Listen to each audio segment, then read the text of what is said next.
And that's what their I marketing agree. used to be centered around. But that marketing has now changed because that's no longer the position that they take. They're no longer your neighbor, your friend that's there.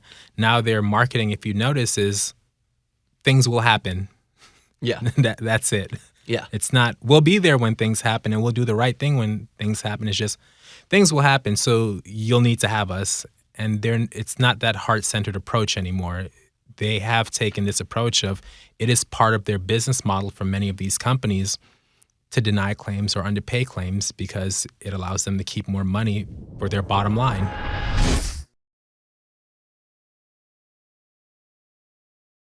Hurricane Ian was a major storm here in Southwest Florida.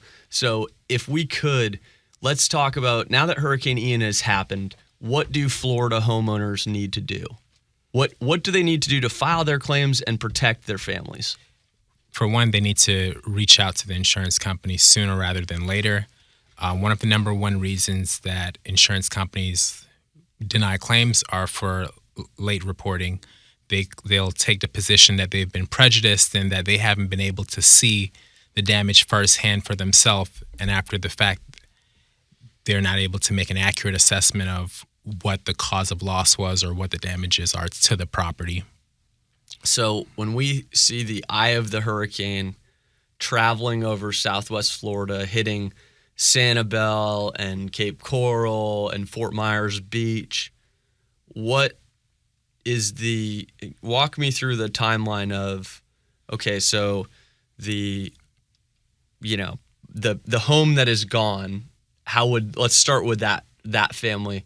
How would they go about their first party property claim? At that point, they're going to need to make a call to their insurance company. Some insurance companies also have online portals, and that's also a way that their insured submit claims to them. But they would just need to reach out and call in the claim. Now, can you help them call in the claim? I have in certain instances. I have had people who have reached out to me directly. More often than not, a lot of people are reaching out to me after they've received a denial or after they've received an estimate from the insurance company that is obvious that it doesn't cover what is needed to get their property back in order. Now, when we see the aftermath and the pictures of all these different families that are affected. I mean, we see the causeway going out to Sanibel Island. I think it was Sanibel or Captiva or one of those, and the causeway is just gone, right? And we know that there are tons of families affected. Before they ever start cleaning up any debris or doing anything, they should probably take pictures of their property and damage. Is that right? Absolutely. So, and that's very unfortunate what happened there, and that's as bad as it can get. But oftentimes during these things, you're not thinking of taking pictures, you're not thinking of taking videos, but it is important to do.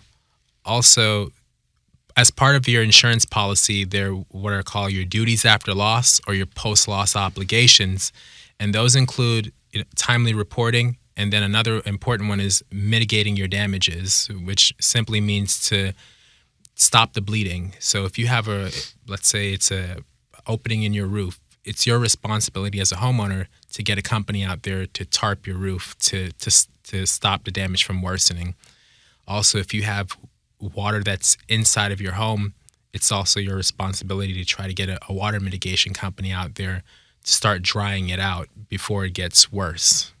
And is that the typical defense that you see these insurance companies making is, hey, even though Hurricane Ian came out and completely obliterated your home, Ethan, you should have gotten back here even though the causeway was gone, and you should have made sure that you mitigated your damages? Is that something that you see?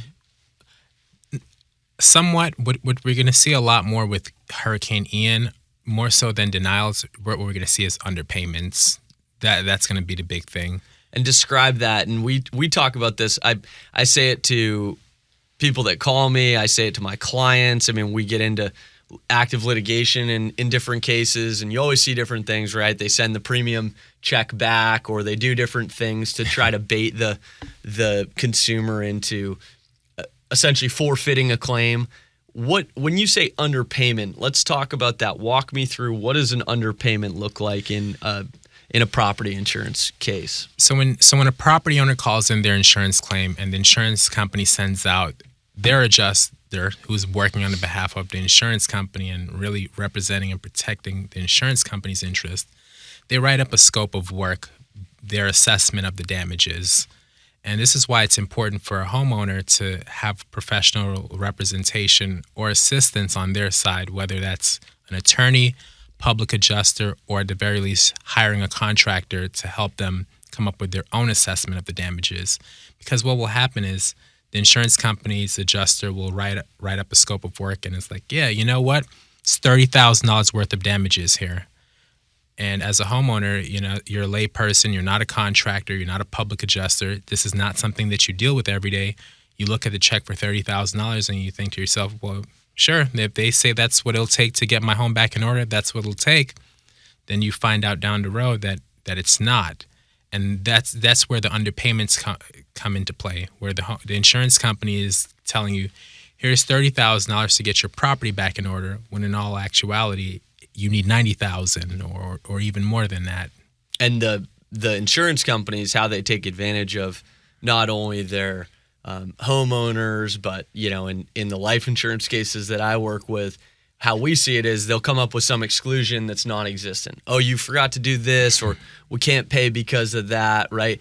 And the worst part is that representation that life insurance company made, the beneficiary or the homeowner or whoever the person is that's working with that insurance company, they take it as gospel because they believe in what their insurance company is telling them. And they would say, well, why would they ever tell me? Why would they lie to me?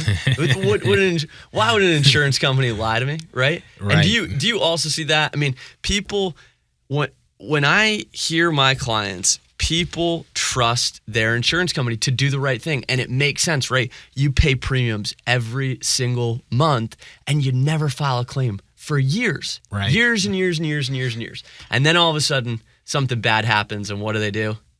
They deny your claim. Right. Or they try to underpay you. It really comes from the past.